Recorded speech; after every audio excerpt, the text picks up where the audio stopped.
Welcome to Beyond the Coverage. I'm Chris Horner, and today's episode brought to you by Baker Tilly. Big shout out to Baker Tilly for sponsoring all of the episodes from the Butterfly Effect and Beyond the Coverage for the Tour de France.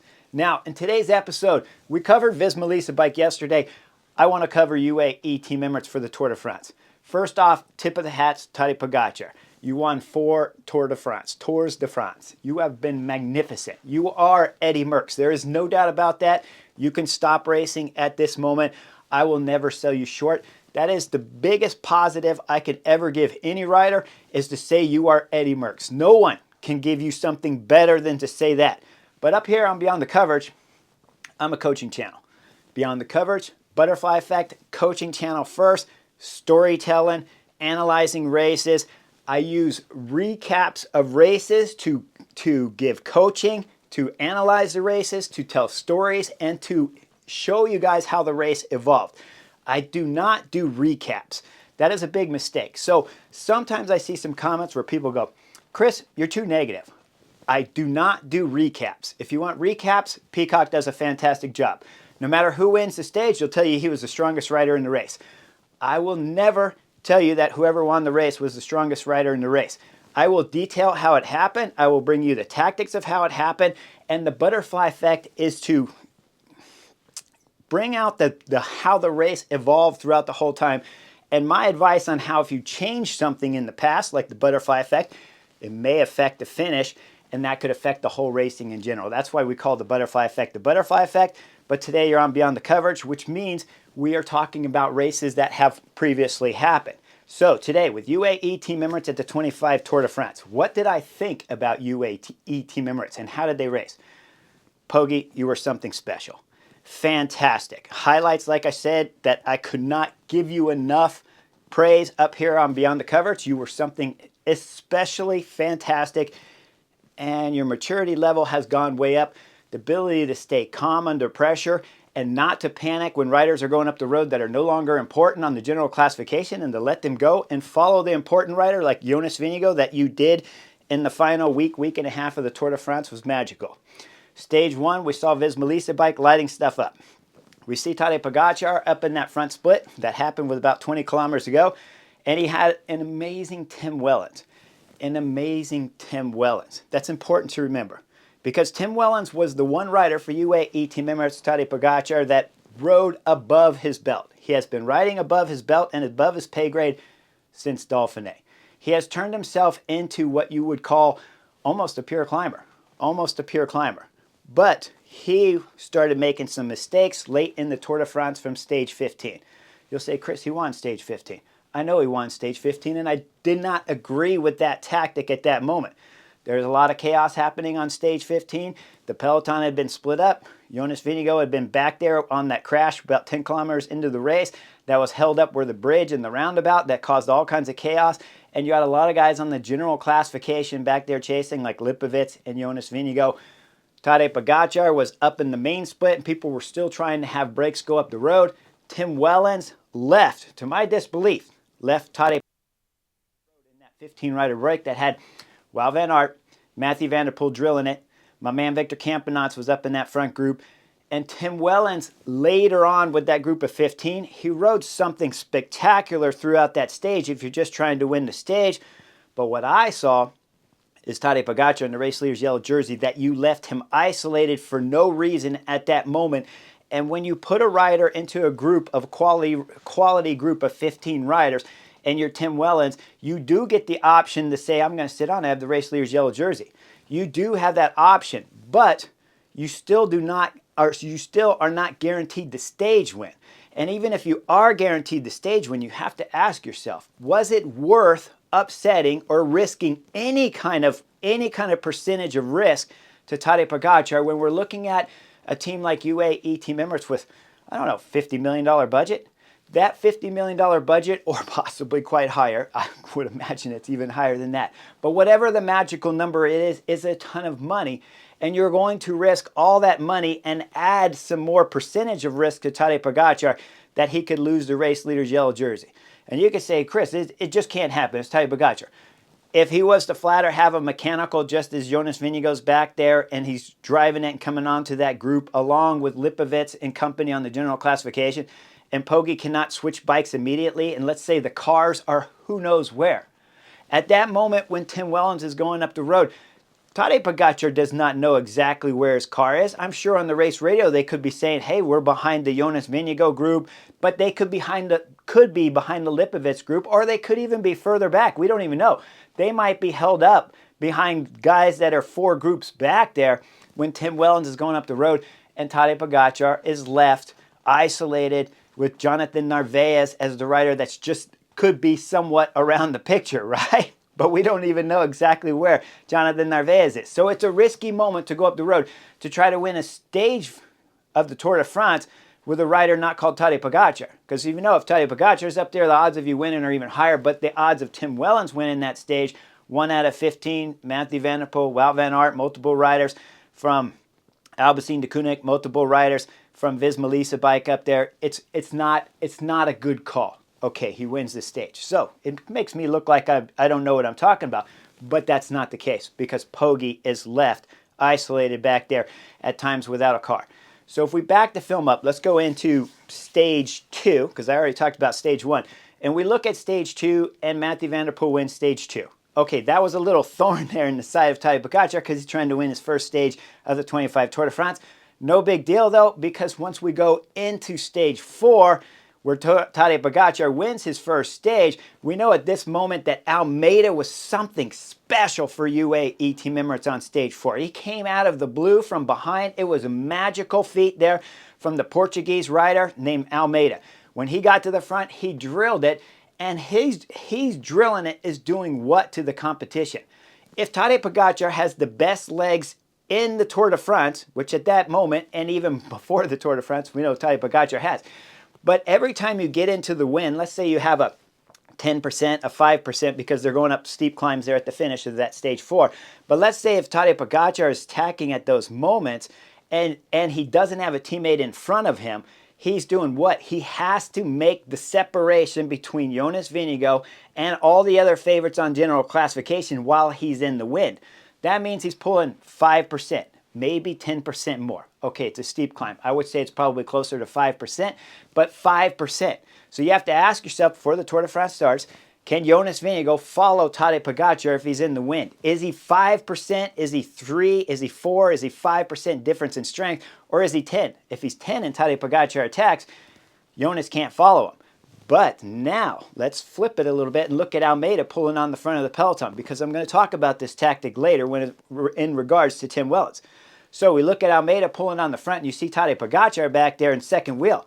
Now, Almeida can do the kind of power that Tadej Pogačar can, minus a few watts, but he can do it, and then that power with him in the front and Tadej Pogačar sitting second, Jonas third, now all of a sudden Poggi and Tadej Pogačar and Jonas Vingegaard are pulling the same kind of power numbers at this moment, which means that Jonas doesn't have the extra percentage to play with because it's not Tadej Pogačar in the front, it's Almeida in the front. So Almeida's ability to ride the front for Tadej Pogačar sets that stage up for the Slovenian to be able to go and win his first Tour de France stage.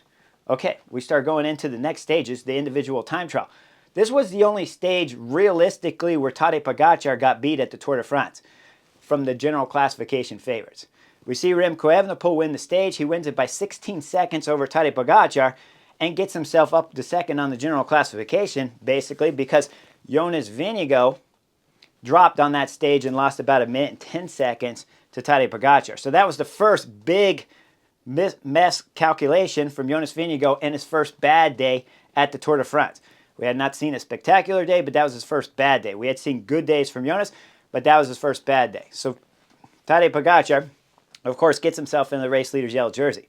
Now, we fast forward into stage 7, Mur de Breton. As we come into the Mur de Breton there, what's happening after they go over the first passage is on the backside when Almeida crashes. This is a big, big hit to UAE team members because Almeida was supposed to be the #1 super domestique in the mountains for Tadej Pogačar. But, okay, he's the #1 rider, but he could have been #2 if Adam Yates is on fantastic form. And we haven't gotten into the big mountains yet to find out if Almeida is on fantastic form.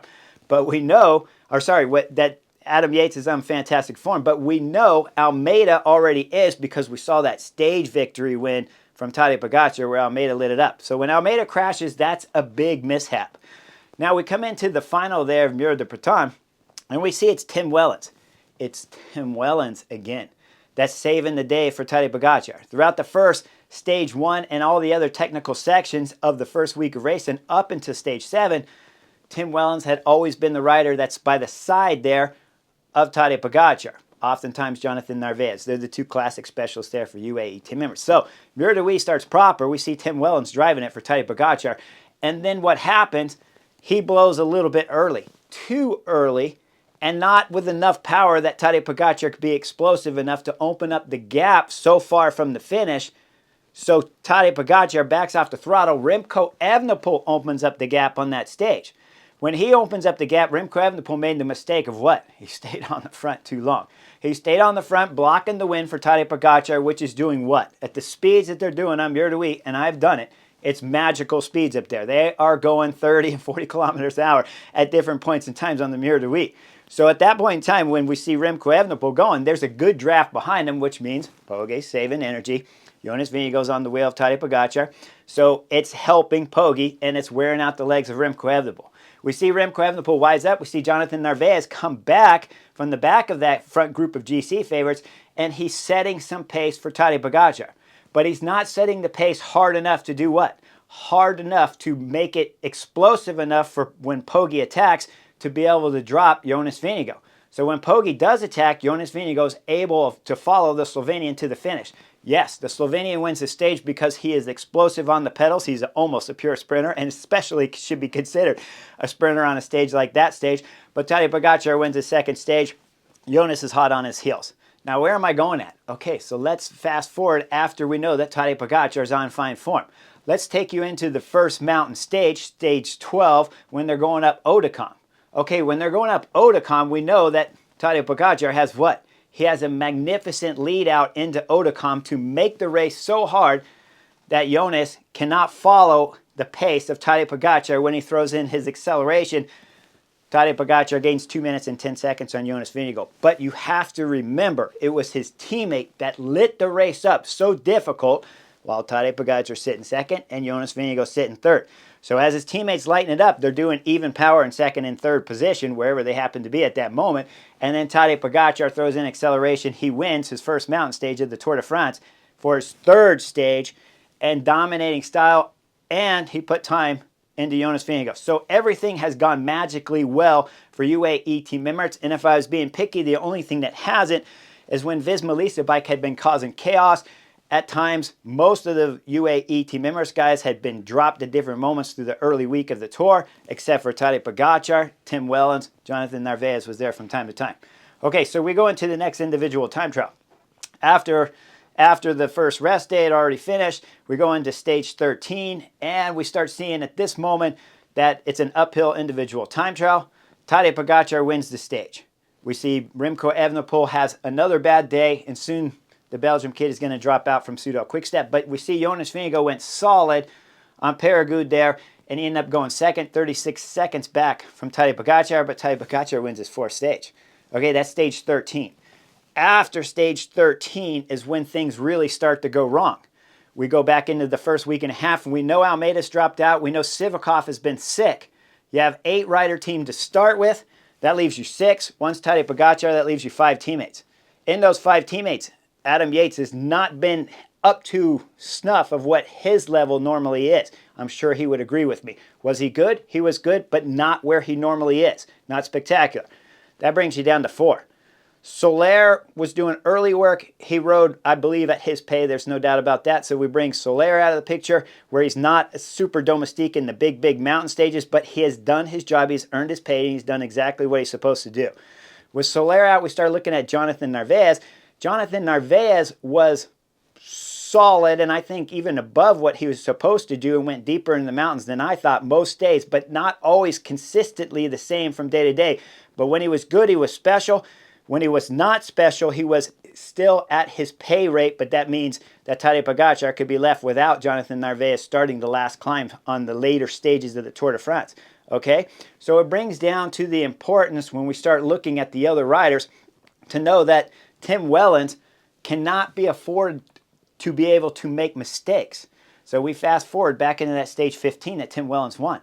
This is where UAE Team Emirates, if I'm being picky, well, I'm not even being picky, I would say this is a 100% mistake. Tim Wellens goes up the road, he wins that stage, right? Okay, we go into the next stage and we're talking about Mont Ventoux. At this point in time, Mont Ventoux, UAE Team Emirates should have had help from Lidl-Trek at the beginning of Mont Ventoux stage, stage 16, that Perepintre ended up winning, but they didn't get the help from Lidl-Trek, and UAE Team Emirates' Tadej Pogacar was magnificent on this stage. He said, no, we're not going to ride all day, all out. I have 4 stage wins already at the 25 Tour de France. I do not have to win Mont Ventoux. So they allowed the break up there to get 6.5 minutes. Now they have teammates in that group, so they had the option that they could have brought them back if they wanted to, but I wouldn't have brought them back because it would have just made them tired riding all day on the flat sections to come in Mont Ventoux when you might need them in the other mountain stages. Because why? You've lost 100% Adam Yates. Sivakov has been sick. Almeida is out of the Tour de France. That's 3 mountain guys. So I love the tactic on Mont Ventoux when Lidl-Trek didn't work with UAE team members to say, nope, go up the road. Whoever's in the break gets a shot at winning the stage. I'll sit back here. I'll have a couple satellite riders up there in the break.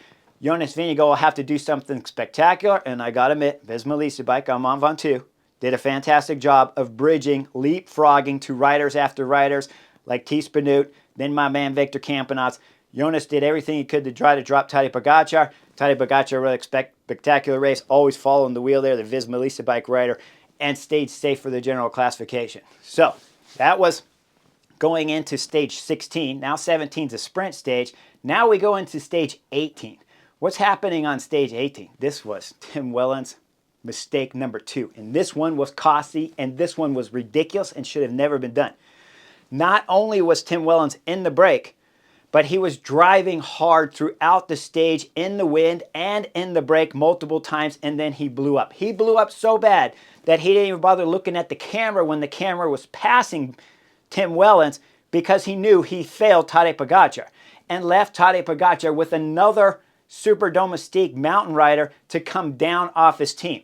So Adam Yates is not 100%. Almeida's out of the race. Sivakov's been sick. Jonathan Narvaez form, up, down, left, right, all over the place. Always at his pay level for sure, and sometimes spectacular, but his pay level doesn't get him over when the group is 5 riders. So at that moment and on that stage, Jonathan Narvaez did not ride above his pay level, and so he wasn't in that group when Visma Leasebike split it on the penultimate climb. Jonas Vingegaard drove it. Jorgensen brought it over the top and down the descent. And then we saw what coming down the descent? We saw Tadej Pogacar isolated because Tim Wellens selfishly went up the road. If the director sportifs gave him the okay to go up the road, then they have something to answer for that ridiculous tactic on stage 15 and now on this stage 100%.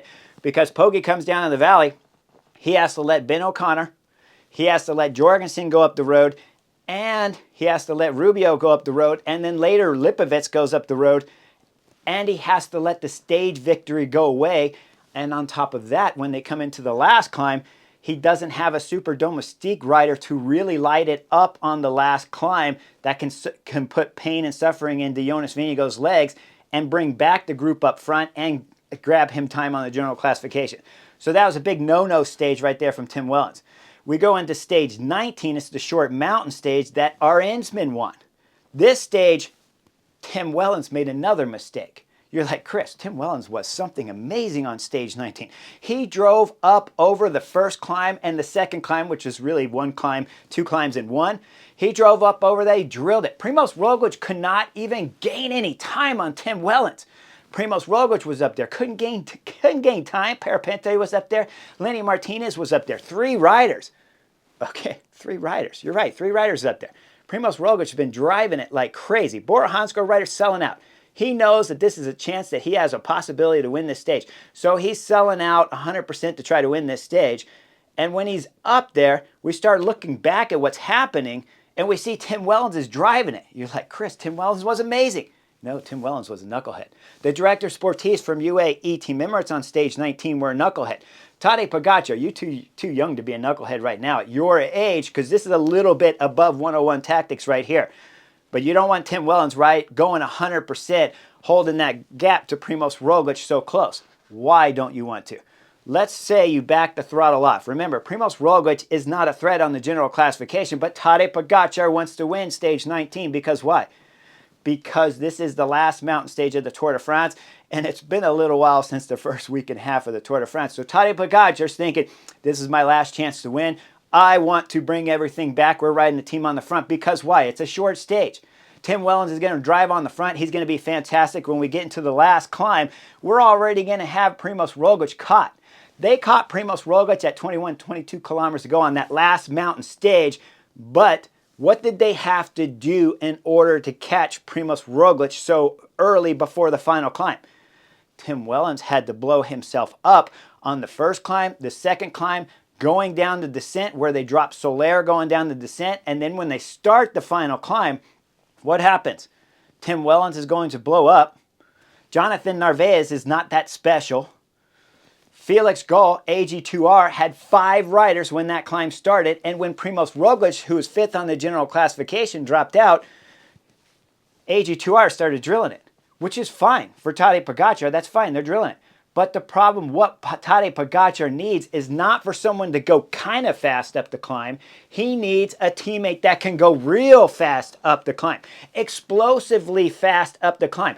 Not for 5K, for 500 meters. Even 400 meters could do it, where if explosive effort at 400 meters could pull off Jonas Vingegaard off the wheel just a little bit, or have Jonas Vingegaard on the absolute limit where he's at his maximum, just like we saw at the first stage 4 with Almeida.